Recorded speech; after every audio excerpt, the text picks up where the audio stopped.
जब जिंदगी की जमीन खिसकने लगे, जब रिश्ते साथ छोड़ने लगे, जब मन जवाब देने लगे और आंखें भीगने लगे, तब अक्सर हम कहते हैं अब बस और नहीं।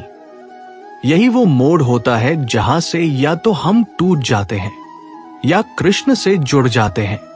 हम सब अपने जीवन में किसी न किसी समय ऐसे मोड़ पर पहुंचते हैं जहां हमें लगता है अब कुछ समझ नहीं आ रहा। हम सोचते हैं मैंने मेहनत की फिर भी असफलता क्यों, मैंने प्यार दिया फिर भी अकेलापन क्यों, मैंने सहा फिर भी दर्द क्यों। और इसी अंधेरे में एक धीमी सी आवाज हमारे अंदर उठती है, सब मेरे हवाले कर दो, मैं संभाल लूंगा। यही आवाज है कृष्ण की। कृष्ण हमें सिखाते हैं कि समर्पण कोई हार नहीं है। समर्पण का अर्थ है अब मैं अपनी छोटी सोच, अपने डर, अपने अज्ञान को छोड़कर एक वास्तविक और दिव्य शक्ति पर भरोसा करता हूं। महाभारत के मैदान में अर्जुन भी इसी स्थिति में था।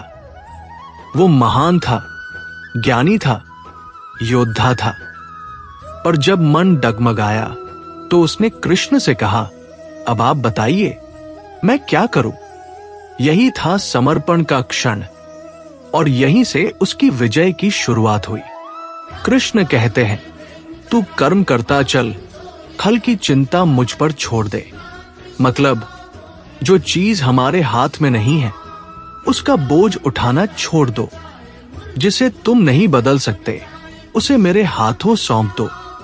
जब हम कृष्ण को अपना मार्गदर्शक बना लेते हैं तब जीवन में भले ही संघर्ष रहे लेकिन डर नहीं रहता, क्योंकि अब हम अकेले नहीं हैं। समर्पण कोई पलायन नहीं है। ये एक सबसे सुंदर भाव है जहां आत्मा कहती है हे कृष्ण अब मैं सब कुछ तुम्हें अर्पित करता हूं। तुम चलाओ, मैं सिर्फ साथ चलूंगा। कभी कभी हम सोचते हैं अगर मैं छोड़ दूं तो क्या मैं कमजोर बन जाऊंगा। लेकिन असल में जो व्यक्ति सच में खुद को ईश्वर को सौंप देता है वही सबसे मजबूत होता है।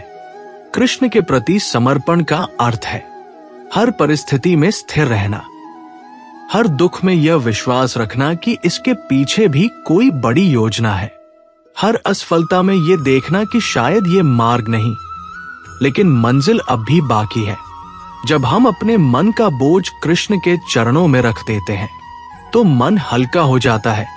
जब हम निर्णय कृष्ण पर छोड़ते हैं तो भ्रम मिटने लगते हैं और जब हम परिणाम की चिंता नहीं करते तो हमारी शक्ति और भी बढ़ जाती है। यही है समर्पण की असली शक्ति।